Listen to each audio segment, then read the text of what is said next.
Good afternoon, everybody. This is John Hamre at CSIS, and we're delighted to have you join us for what I think is going to be a fascinating hour, a fascinating discussion with Senator Cory Gardner.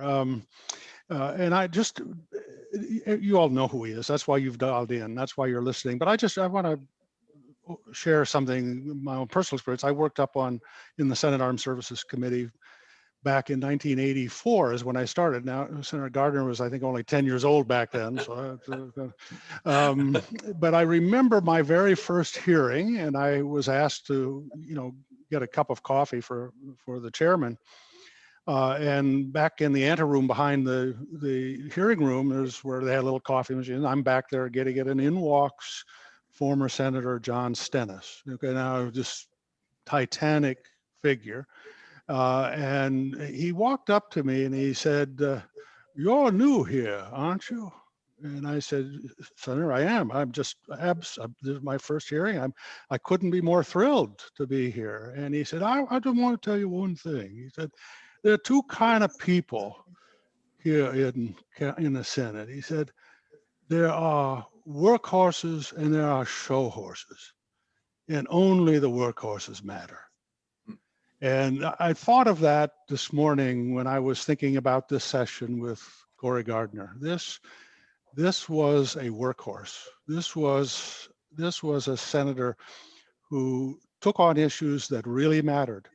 And he took on issues that were important, even though they weren't central for his own state, his own committee. He went on the Foreign Relations Committee. You don't get a lot of votes back in Colorado for being on the Foreign Relations Committee, but he knew that his responsibility was larger than Colorado. He was a national senator.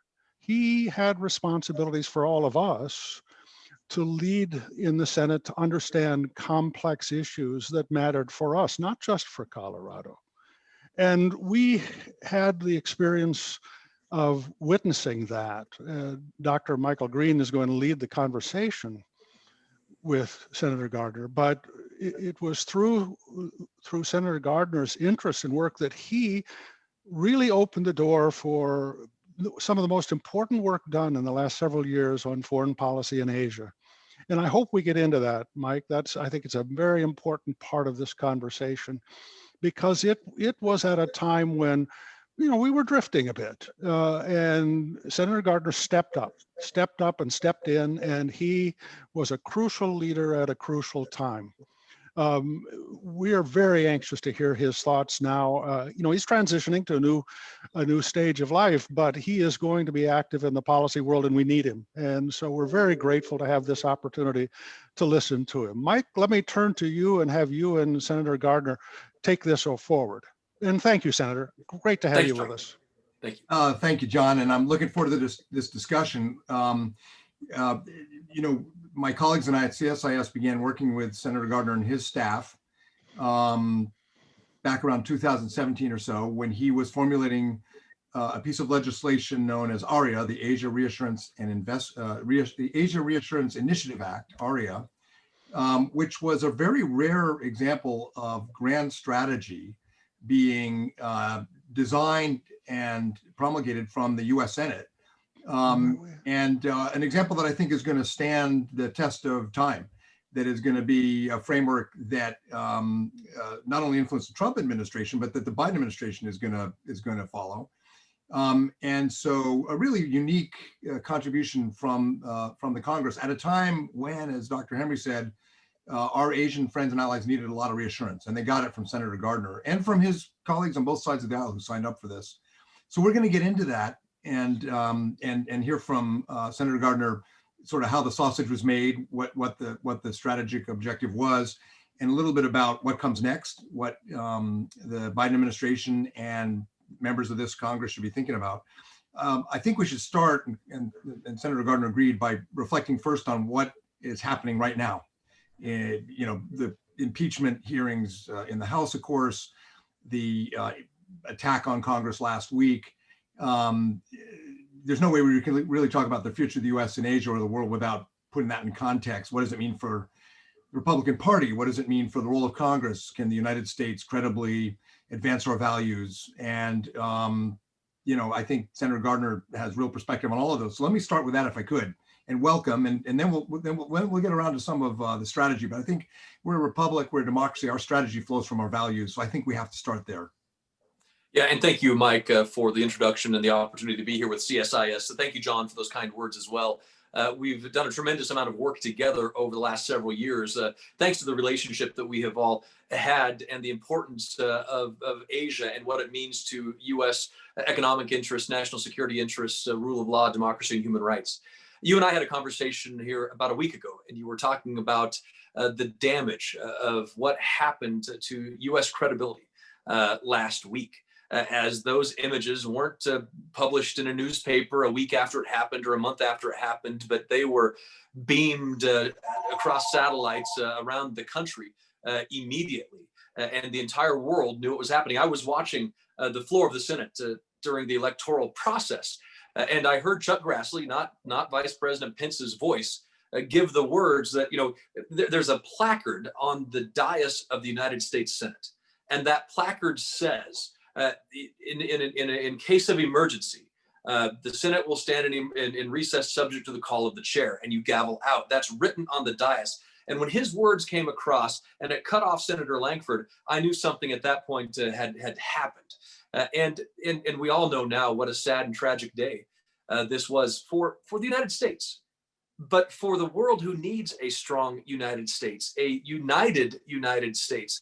A country that is strong and that has the credibility to go to a Kim Jong-un and to say, knock it off, to go to a President Xi and criticize the treatment of violators of human rights. And it reminded me of this, Mike. It's perhaps a speech that I gave at the Asia Policy Institute some time ago.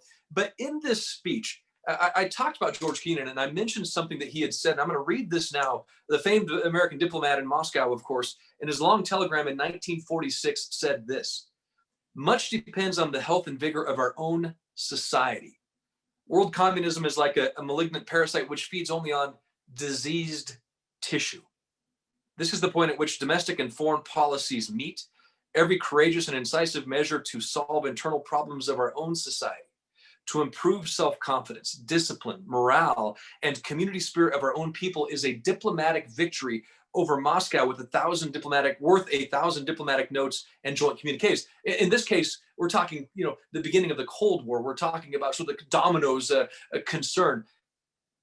But in our case today, there is diseased tissue in this country, hatred, division, incivility, that poses a significant problem to the United States, our credibility long-term. And if we don't address that, fix that, stop that, continue a corruption of that tissue, it's a good day in Moscow and a good day in Beijing, and a bad day for the United States. And we cannot let that continue. So we have to bring this nation together. And if we're going to have credibility and a credible voice on the national stage that gives us that stick to walk with, then this has to be corrected. Thank you for that, and I couldn't agree more, and worry a lot about what this does to American credibility, and the sense of allies about how much we're going to stick to our leadership globally. The surveys we've done at CSIS that the Chicago Council has done actually show more support for alliances and engagement in Asia than ever before in our history, right? And my sense is, you'd know better, that in the Congress, although there were huge divisions over Trump and Trumpism in the last 4 years within the Republican Party and between the parties, there were huge divisions on that. There didn't seem to be huge divisions on Asia, on the area you made a mark. Could you say a little bit about how you see that unfolding? Yeah, absolutely, Mike. And this is one of the most important things that we can talk about today and going forward. And this idea of Congress's role in foreign policy, foreign relations, and making sure that we don't leave no matter who's in the White House, whether it's a President Trump or a President Biden, whether it is a Democrat or a Republican, the role that Congress must maintain is a strong foreign policy presence. That's the balancing lever. That's the act that our founders wanted. It's what the world needs so that we can maintain that certainty, credibility long term. You look at foreign policy through the lens of, say, Israel. And you can see the bipartisan work that has been accomplished because of the desire to do good for that relationship instead of do good for just the left or just the right. You could say the same thing about Taiwan. Perhaps Taiwan has that, second to Israel, perhaps the most bipartisan buy-in when it comes to foreign policy. Look at the work that's taken place over the last several years and even in the last several days as it relates to Taiwan. But members of Congress, Democrat and Republican, recognize, and it took some time to get there, right? Because you have talking points and platitudes that make good TV shows. They don't make great policy. And we need to make sure that as people recognize 5 security agreements in Asia, half the global economy, half the global population, the world's largest standing armies in the Indo-Pacific, that we can't just be, left and right approach. It's got to be a left or right approach. It has to be left and right together to do this. And so it has maintained. And the Asia Reassurance Initiative Act, Mike, as you mentioned, is a classic example where Republicans and Democrats came together, Ed Markey in this case, came together to construct and fill out a bill, a piece of legislation that will be generational in its impact and how we create that Indo-Pacific long-standing U.S. strategy, Congress-based, statutorily in effect, and something that Congress can use both Republicans and Democrats to continue to improve. In my earlier stints in government, in the Pentagon, and to some extent when I was in the Bush White House, their little secret is we would sometimes say to our friends in Asia, you better do what we want or Congress might do something crazy. Yeah. And it was sort of the crazy gorilla in the cage strategy. But I found myself over the last 4 years saying, don't worry, Congress is going to impose some discipline, which is a little counterintuitive, but that is in a way what the ARIA was. So tell us, why did you take this move? Why did you start this legislative initiative? It was a lot of work. It was a huge amount of your political capital and time. So what was the driving factor? And tell us a bit about it so we can break it open and see where we go next. Absolutely. Well, look, I did not serve on the Foreign Affairs Committee in the House of Representatives. And so coming into the Senate, joining the Foreign Relations Committee was both a new and learning experience to be a part of that. But, in conversations that I had with people like yourselves, Victor Cha, John, of course, and traveling through the region, it became clear to me that our attention had almost exclusively been on the Middle East, that the relationship that we had with Asia was personality based. It was personal. It was, Ted Stevens, Danny Inouye, John Kerry, Joe Biden, John McCain, and that it wasn't beyond that. And so when I came into Congress and met with leaders from the Asia Pacific region, they would talk about how we don't know necessarily who the United States is. We hear good things, we hear good, balance and pivots, but we don't actually see it on the ground what it means. We had been discussing the European Defense Initiative, ERI, the European Reassurance Initiative, and a conversation that I had with CSIS and your experts led me to believe that the most logical step forward in creating that long-term strategy would be a approach like ERI, EDI. Now enshrined in both the law for the Asia Reassurance Initiative Act, the Asia Reassurance Initiative Act carried out through the Defense Authorization Act and the Pacific Deterrence Initiative. Those ideas really build concrete examples of not just talking points, but on the ground presence, strategies, and commitment. We've already appropriated over, I think, $2.5 billion last cycle, over $2 billion this cycle. It's a $10 billion 5-year authorization based on those 3 things that I felt were critical to that rebuilding of an Asia effort. Our economic interests, our national security interests, rule of law, democracy, and human rights. And we've made progress on all 3 fronts. It was an interesting piece of legislation because, these committees are aligned with the agencies they oversee, and typically foreign relations oversees the State Department. But this ARIA had budget proposals and lines of effort and reporting requirements on democracy and human rights, on trade, and it was quite broad, right? Which is how you should do strategy. It should be all the government. But did you get pushback from other committees or other members or agencies? When the president signed it, there was a signing statement saying, "Thanks for your advice. We'll be in charge of foreign policy." They largely followed it, of course. Yeah. So it was a bit different. Did you find creating an all of government approach from one committee was tough? Yeah, signing statements are a little bit like phone books. Everybody gets one, but we all throw them out. So, look, this is the approach that we had to have. I think really is unique in creating that strategy. In terms of the on-the-ground dollars, the pushback we actually got a lot of help from PACOM.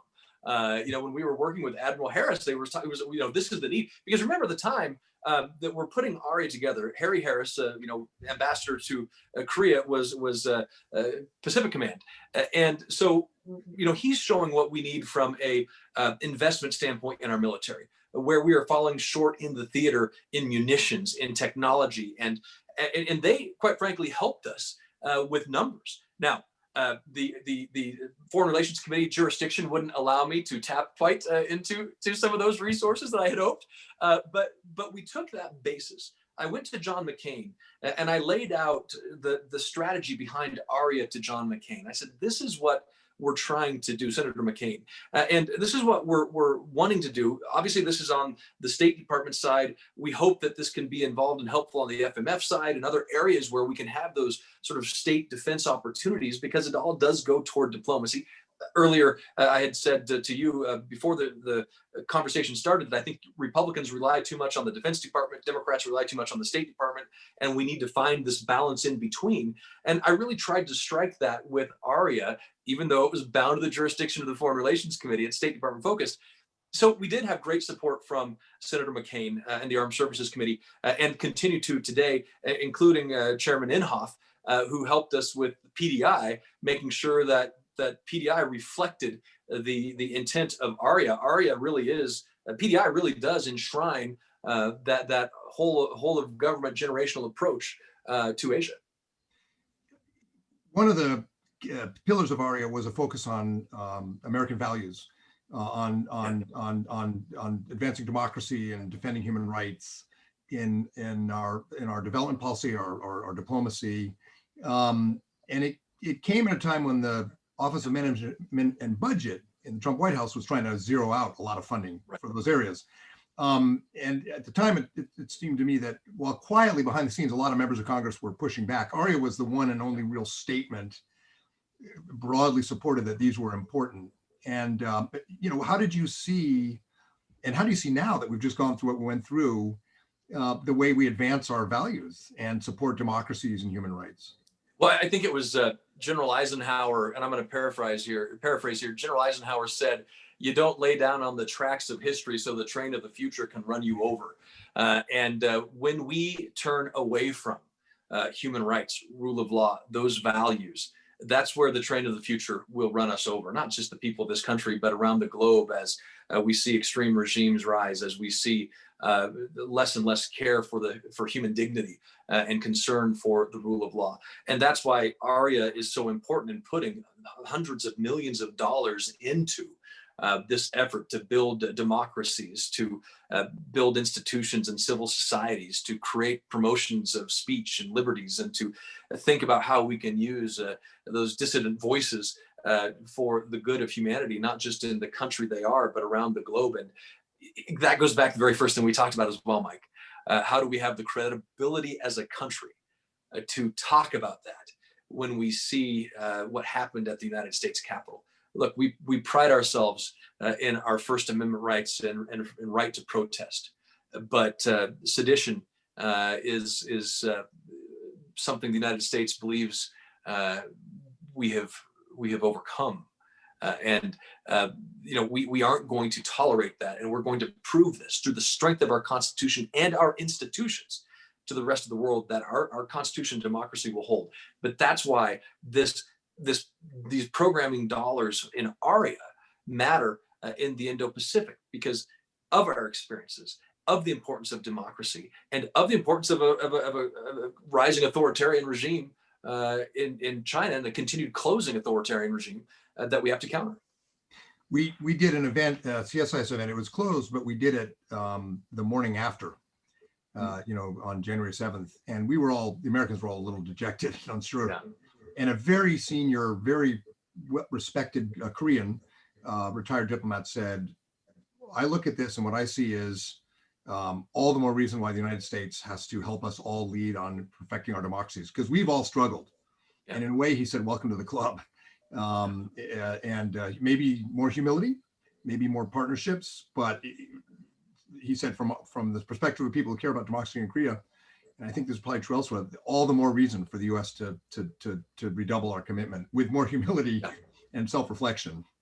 And no, you're exactly right too. And it goes back to our conversation on allies and how we need to strengthen and build and grow allies, because there may be a moment where that bright beacon of democracy, turns a different direction than perhaps we need it to or it should. And that's where our allies can be our strength in bringing that back, and we will bring them back. And when you face rising powers at an unparalleled time like this, we need more friends, not fewer. And that's why ARIA, and that's why the work that the next Congress must do, this Congress, what President-elect Biden must do, is to strengthen and build on the work that we've done, and why Congress has to maintain that all-important role to be that credibility and that certainty going forward.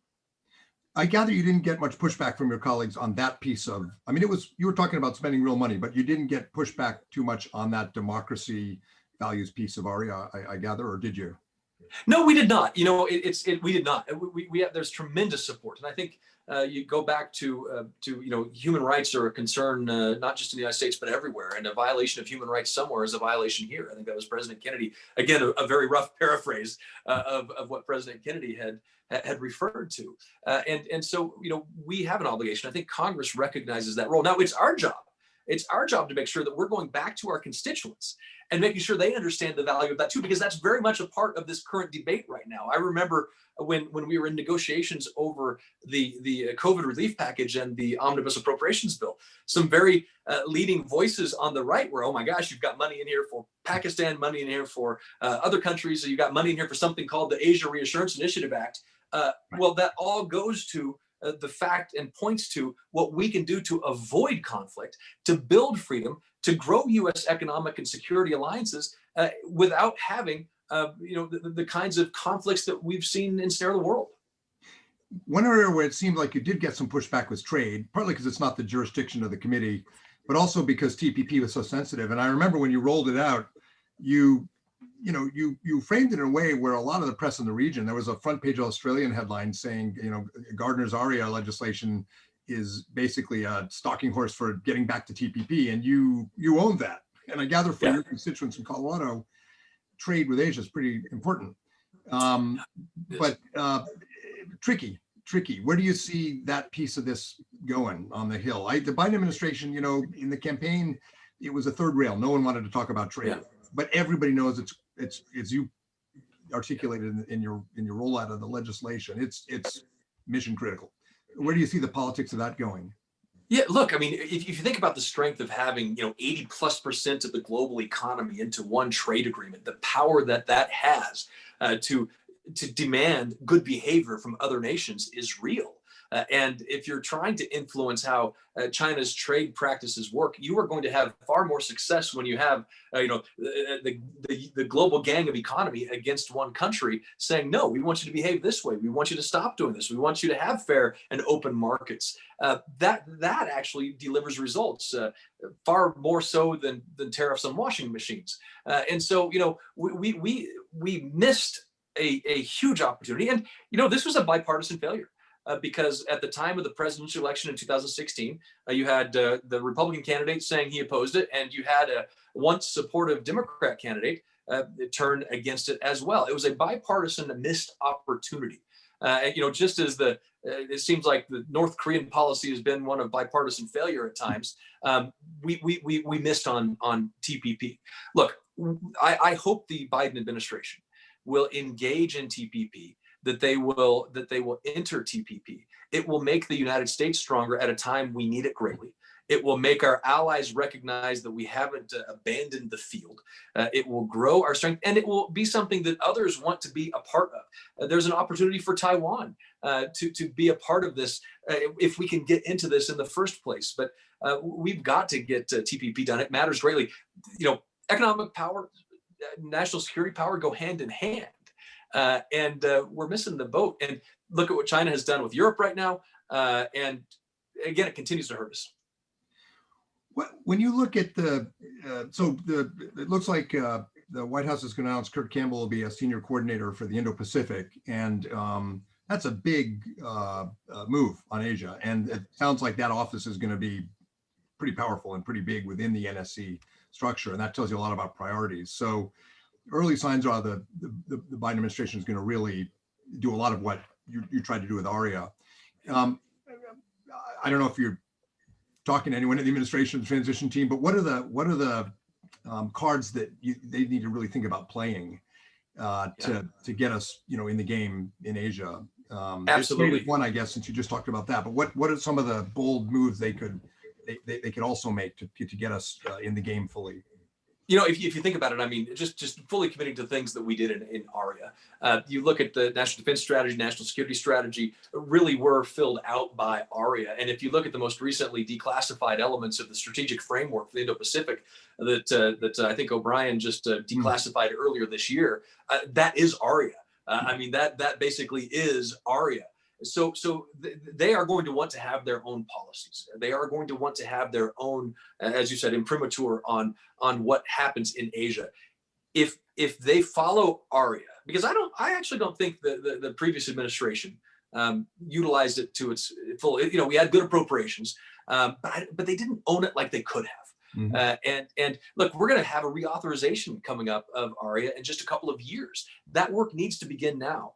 And so bold leadership would be, all right, we're going to double down on this generational Indo-Pacific strategy. It's already enshrined in law. Let's use Congress to do that. Let's engage on TPP.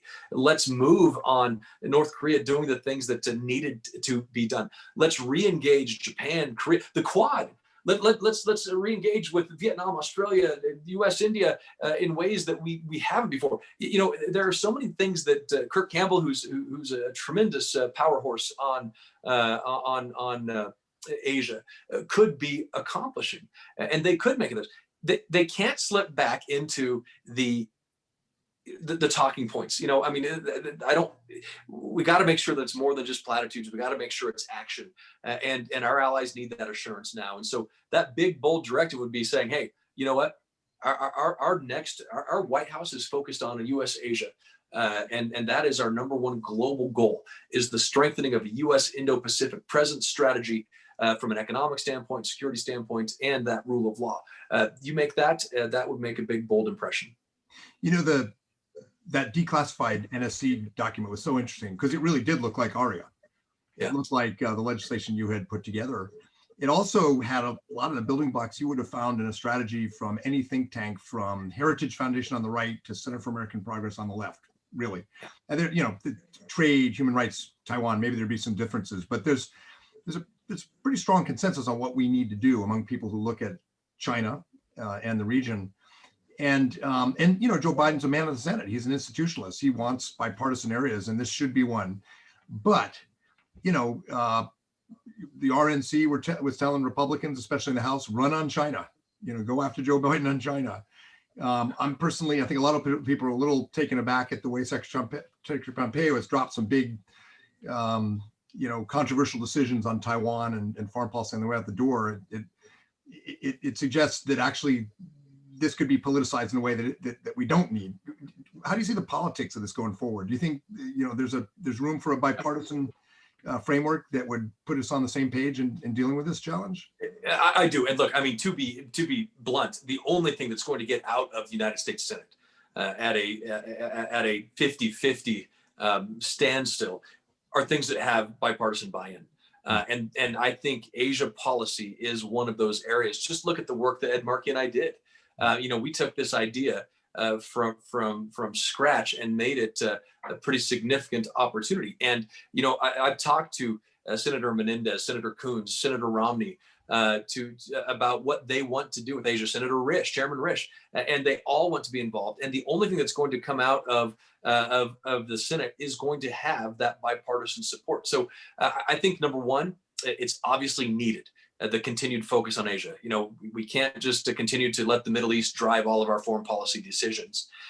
Two, I think, you didn't go to the Senate to do nothing. And I think there's more and more people that realize, I think it was Lamar Alexander who said one time, It's awful hard to get to the Senate. It's awful hard to stay in the Senate. I should know. And so while you're there, you might as well do something. And I do think that that's the opportunity they have on the Foreign Relations Committee to get this done in a bipartisan way. When you were writing the legislation, you were getting briefed, by experts at CSIS and other think tanks, and of course, the administration itself, the intelligence community. What worries you right now? I mean, what are the surprises? Some people look at Taiwan and think that's, China's pretty heavy-handed right now on Taiwan. Other people look at India, Pakistan. What's the North Korea's a little quiet, but that never lasts. What do you worry about, or what do you think we need to be ready for in terms of crises or shocks to our plans? Yeah, I mean, look at North Korea. I mean, are we going to see the same sort of new president, new rope-a-dope theory out of Kim Jong-un? He's going to light some rockets up and do something new and roll out a new parade because he thinks he can rattle the new administration. It happens every 4 years, and so that's one thing. But the threat in Taiwan is existential to millions of I had the opportunity a couple of years ago to go to Dedaosheng marketplace with President Tsai. And we walked through the birthplace of Taiwan democracy as throngs of people came out to greet their president. At the time, I wondered to myself, could we one day see this happening in the streets of Beijing? I think that answer is clearly a long ways off now, far more than perhaps we thought it was at the beginning of this in 2015 or so. Taiwan, certainly. Hong Kong.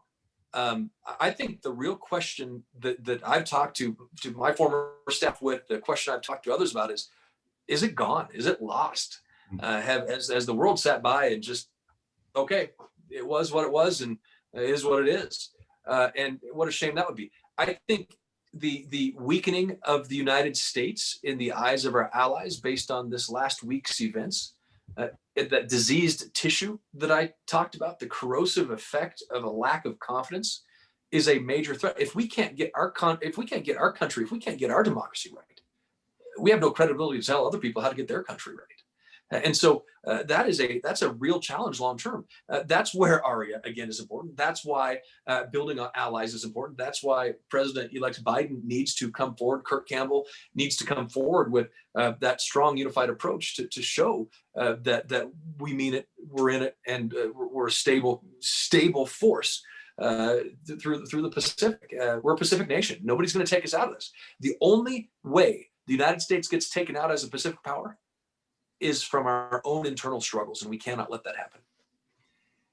I'm going to turn to a couple questions. People watching us online can ask questions through the event homepage on CSIS, which is pretty accessible, and we're collecting questions. I'm going to privilege Colorado and get the first question from Professor Timothy Weston at UC Boulder in the history department.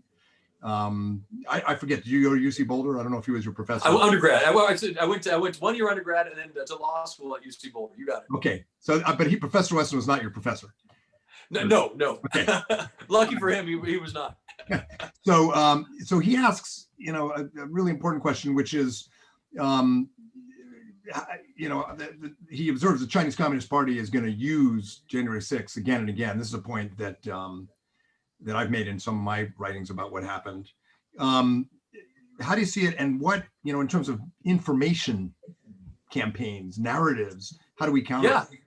Well, exactly right. And I want to go back to that previous question before I get to the professor's question. You said other concerns too. Other concerns, and it's not just Indo-Pacific based, it's also Europe. Europe, if we screw up, if we fail at this, and Europe gets closer to China, then that creates a whole new ball of wax problems. And so that's also a concern. If the United States sort of that beacon dims, we can't afford to have the Pacific lost and the Atlantic lost on a common cause that we all need, which is a free and open Indo-Pacific. To the professor's question, look, Mike, I think you talked to me several weeks ago about an article that you wrote, and I hope it's published. I hope I'm not letting the cat out of the bag, so to speak. But you talked about how the visual of January 6th could be used by tyrants and dictators around the globe to show the United States. And Mike, you might mention it because I don't want No, I published steal it. from you And- what you said. Yeah, I published it with Jude Blanchett at CSIS, a China scholar. And, you know, you think of iconic images of American decline throughout history, the famous shot in Saigon during the Tet Offensive of the police chief shooting, somebody in the head, or things like that. This is going to be at least as powerful a propaganda tool against us. And, you know, even our friends are going to not easily shake that image from their head, just like most of us. So yeah, I mean, how do you counter that? And how do you, you know, in the article we said, what do you do if you're on the ground, if you're a US diplomat? How do you deal with this? And we said, look, there's a lot of polling information. Your legislation, one thing it does is show how bipartisan support is for engagement in Asia. And you have to start pointing to those things to counter this narrative, but it's tough. Yeah, and Mike, so to the professor's question, I think that's exactly right, how it's used. You mentioned Kent State riots as well, how that's used by, how that was responded to, how that's used by nations around the globe to delegitimize the U.S. or to fight back. I myself, when I was in Beijing, meeting with the foreign minister, the points that they would make to us, well, yeah, but the U.S. did this, or this is what happened, taken out of context, taken in context, whatever, they use that against us, and that will be used against us. Now, that's why we have to build stronger. That's why we have to use this relationship in this moment in time to come back with our Asia alliances. So this will have an effect, and you can't wag a finger at somebody and have those images on the TV and expect the same kind of response. That's why alliances and relationships matter now more than ever, to rebuild them, to strengthen them, because it's going to take a while for the United States to overcome those images. It will always be around. There's no doubt. It will never be erased. Question for you from Tina Chung from Voice of America, Chinese Language Service. And she's asking, she says, first of all, you've been a strong supporter of Taiwan, which is absolutely right. And that's featured in ARIA, which is law. And what do you see as the future of U.S.-Taiwan relations, opportunities and challenges? Yeah, look, I mean, they are many, they are great, and there are grave consequences if we don't get it right. Look, Beijing continues to make more and more overtures.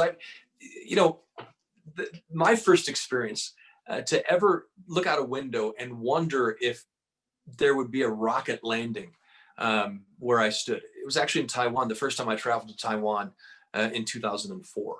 At the time, I remember there were some negotiations over submarines. Those negotiations still continue today. But I remember thinking, wow, we're just miles away, just one strait away from a China that wants to eradicate the voices of democracy in Taiwan. And that is a powerful thing when you think about that moment. So, we've done great things in terms of arms sales. I think we have historic levels of arms sales. That's codified in ARIA. It requires a report disclosing all of the work that we do. We need to make sure that we're not just getting fancy stuff in our relationship with Taiwan, that we look at a cost-effective, affordable, and asymmetric power capability to Taiwan. Do they need a whole bunch of F-35s or do they need mines and sea channels? Do they need to be able to have a tactical force operation out of the kind of fighting that could take place in Taiwan? Those are real questions. Those are hard, concrete questions that need to be asked and answered, and not just do it because it's a new shiny thing that we have. So, that's what we need to do with Taiwan. We need to continue to build on ARIA, the Taipei Act that we passed, the Participation Act that we passed, getting Taiwan included around the globe. And, the Taipei Act, which was signed into law, my bill says, hey, let's create a strategy of diplomacy and engagement with Taiwan around the globe. That needs to be fleshed out. That's another area where the Biden administration could really flesh out is, all right, what is that carrot and stick approach going to be to incentivize this relationship? I am very concerned about Taiwan. I'm very concerned about the U.S. There's no trade-off for Taiwan. We can't let that happen. That's why we have to continue to strengthen on it. Question from Buchung Tsering, who's with the International Campaign for Tibet, about Yes. Tibet and the legislation that passed saying that the United States would never accept a Dalai Lama chosen by the Chinese Communist Party. I bet when you went from the House to the Senate, you didn't think you'd be debating reincarnation as a matter of policy, but it was a very important statement of support for religious freedom, really, and for the dignity and human rights in Tibet. So the question is, what advice do you have for the Biden administration? How do we keep the Tibet issue front and center in our strategy? Absolutely. Well, look, I think the Biden administration ought to make that statement their own. Take what we did in the legislation, take what we said at the committee hearing, where the United States will not accept appointed, by China. We have to make sure that we have the Biden administration crystal clear on the front end of that, because that will define and draw a line of distinction without equivocation. That needs to be made soon and now. These are not apples to apples, and I don't want them to be apples to apples. But just look at my disappointment in the Vatican and what has happened in the deals that they have made with China as it relates to Catholic priests in China. Religious appointments to the Catholic Church, the spiritual nature of a country. This isn't negotiated by governments who can dictate to somebody what it's going to be. That's the reality of its own spirituality and religion. Yeah. A lot of questions for you on human rights and related issues. I think you have established for yourself a strong reputation in that area, and people are looking for ideas and guidance. From John Sabella at Susquehanna University, we got a question. This is a tricky one. Also from Eric Lachka. So two people asked about the Philippines, historic ally. The Philippine people are about as pro-American as you get.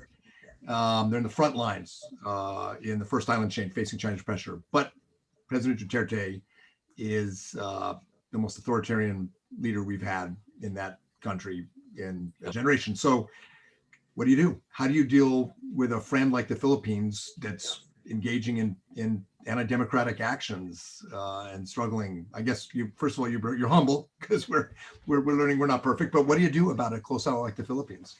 Well, true. I mean, I think what you just said is important as always going forward. Now, my advice, and this is the advice that I would have for the new Congress and new members of Congress, is to move beyond press release diplomacy. I've said that many times.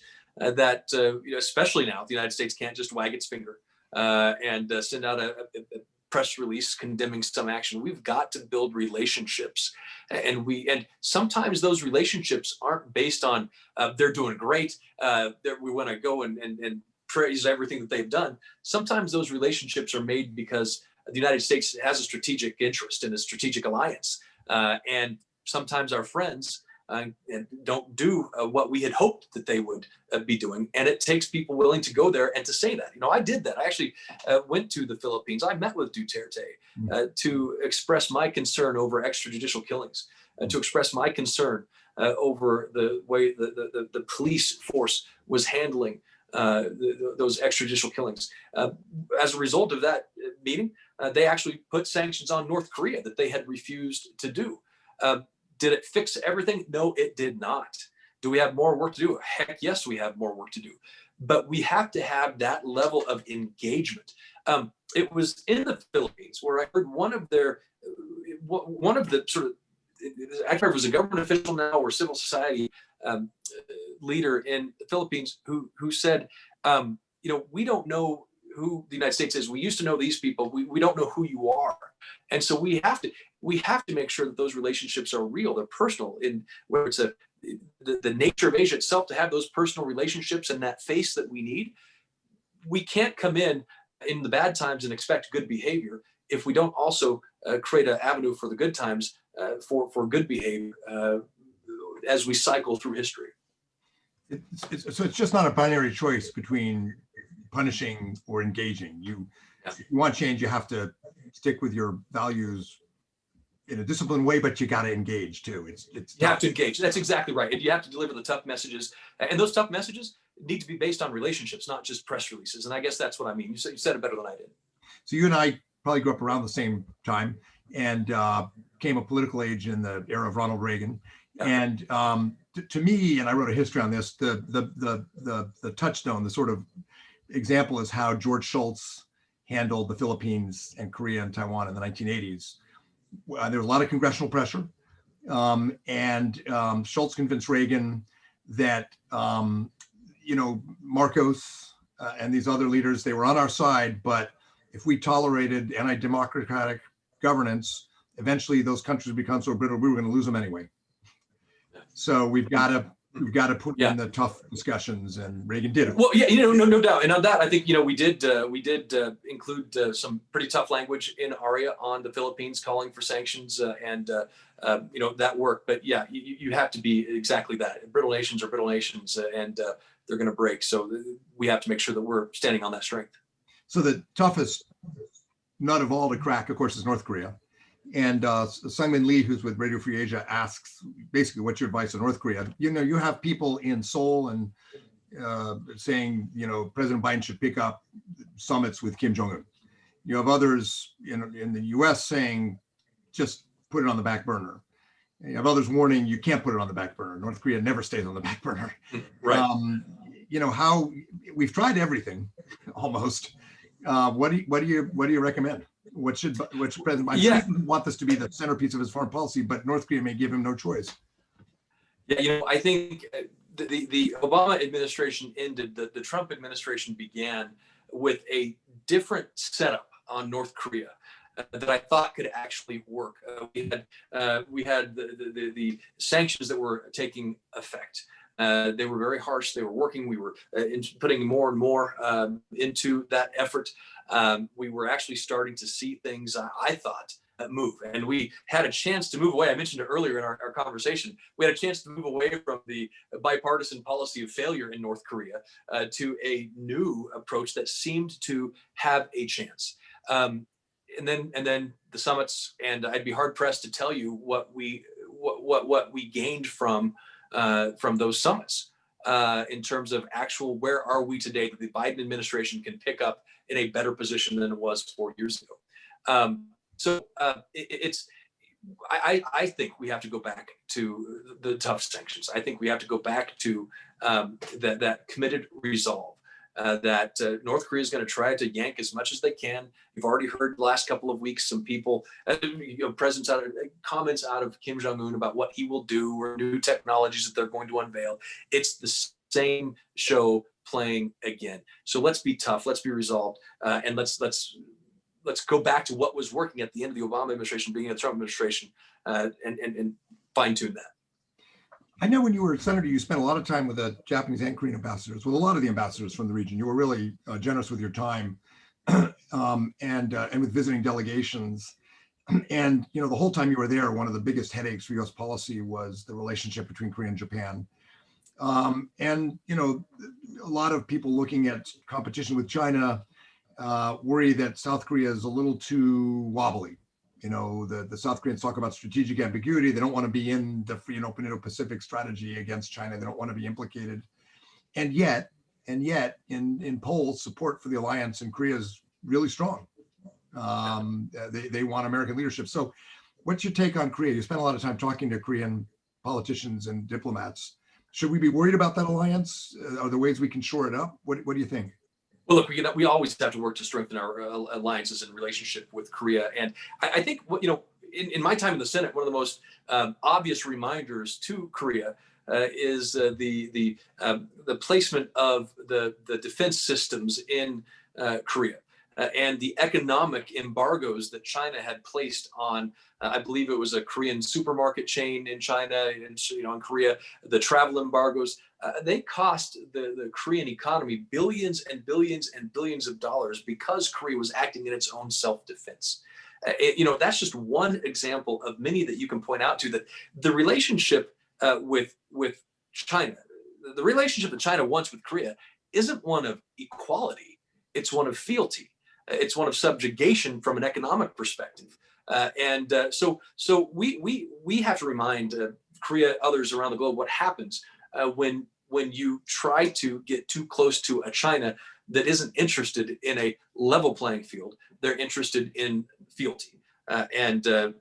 So instead of a subjects that they want, we want that equal partner. And that's what we have to remind them. And I think we need to get back to that. I think we can do a better job of that. I think we can strengthen. We renegotiated, redid the free trade agreement.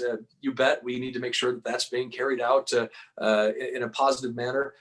We need to make sure that we have we're never going to, I will never be able to presuppose that I understand the full extent and historical differences, Japan and Korea carry. But the United States has to be to Japan and to Korea, hey, we need you. The world needs you. We got to figure out a way to work together as U.S.-Korea, as U.S.-Korea-Japan relationship evolves. So we need to strengthen that with Korea. We need to strengthen it with Japan, and we need to strengthen it between the three of us in our relationship. I remember when you gave a speech, I can't remember if it was CSIS, maybe it was to the Asia Society, but you referenced, I can't remember if it was governor or senator from Colorado when FDR put Japanese Americans in internment camps.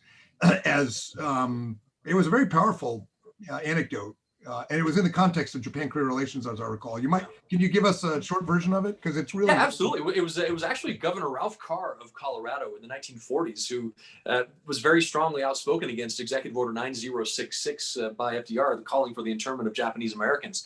One of those internment sites was in Colorado, in southeastern Colorado, there's a very powerful valedictorian speech that was written by a graduate of the high school that they created at Amachi, this camp, this site.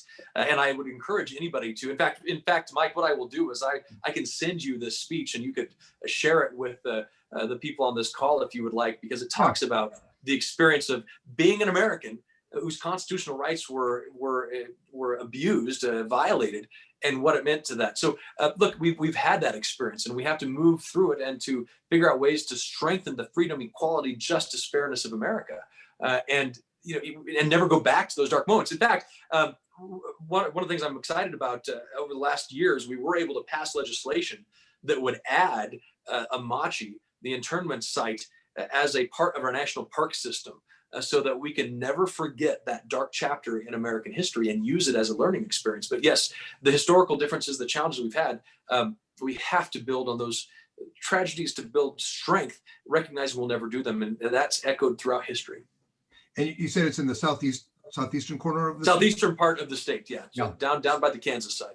My family loves going to Colorado. I'm a Marylander, but we love going to Colorado. I'll put it on the next trip when we can go. Well, it's a long ways away from Denver, so you'll have to go a little bit ways. Yeah, they did not put those camps in urban settings. That's no, they did not. They did not.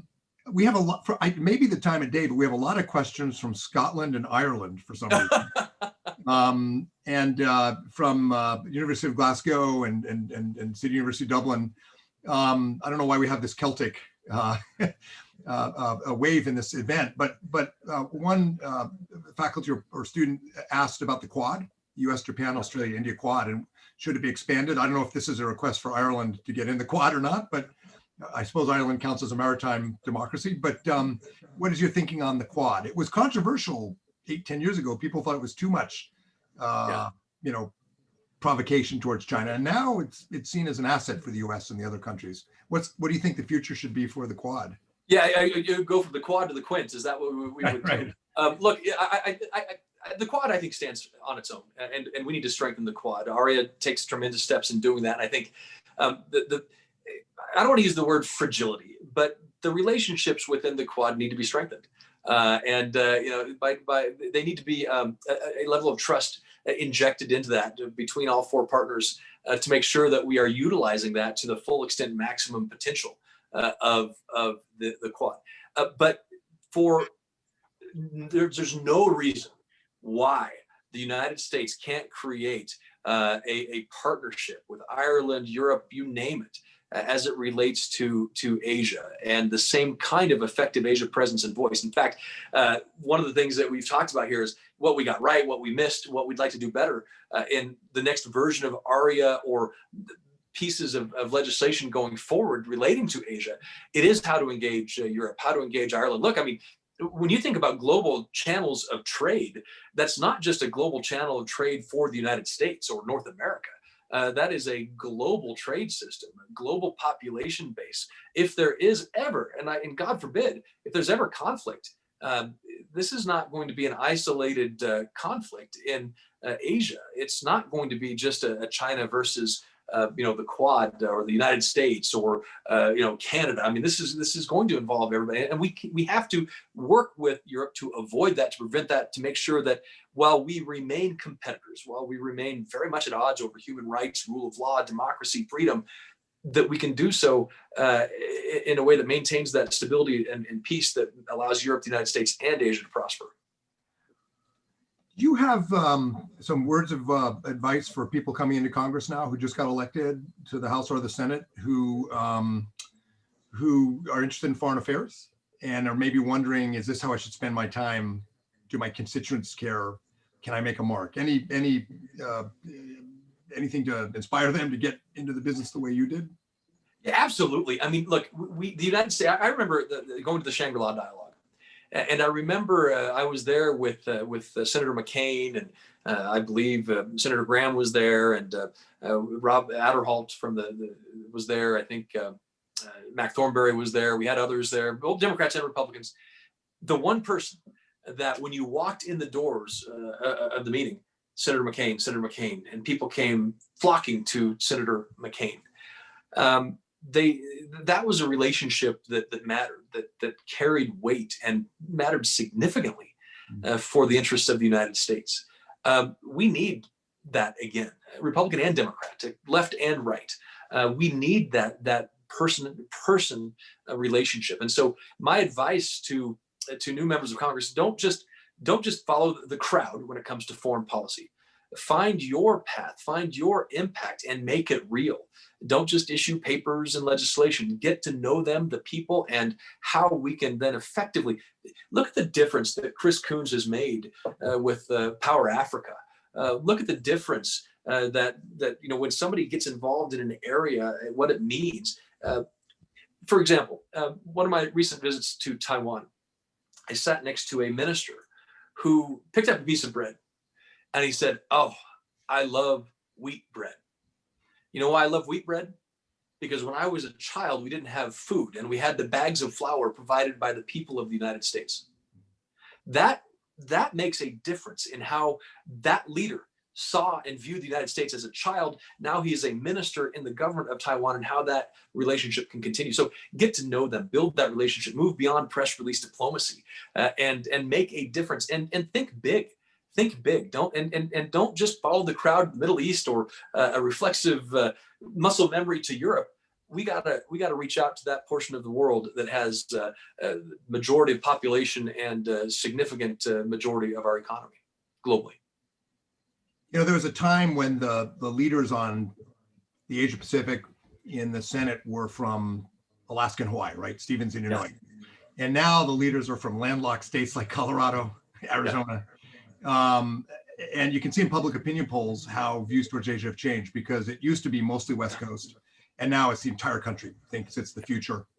So you were a really important part of that, and I want to thank you for your service, and hope you're going to stay in the game for us. I think a lot of people in Washington, but also in Colorado and elsewhere in the country, are going to be looking for you for advice and guidance on where we go with this region and how our friends in the region deal with us. Well, thank you, Mike, for that. And, once the cable guy finally comes and connects the cable after I'm out of the Senate here, I didn't realize how long that took. No, I look forward to staying engaged in Asia, staying engaged in the Indo-Pacific on the policy level, because these relationships matter. And Congress has a unique role to empower those relationships, but they need help. And I think engagement from CSIS, the role that I can play engaging Congress in Asia, matters, and that's what I intend to do.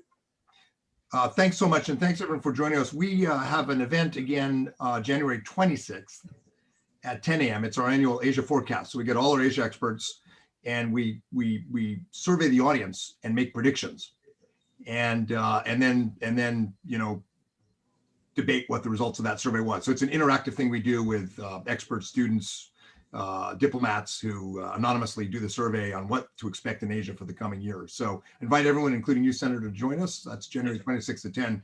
And thanks so much for joining us today, all of you, and especially Senator Gardner. Thanks so much for what you've done for the country and for your state.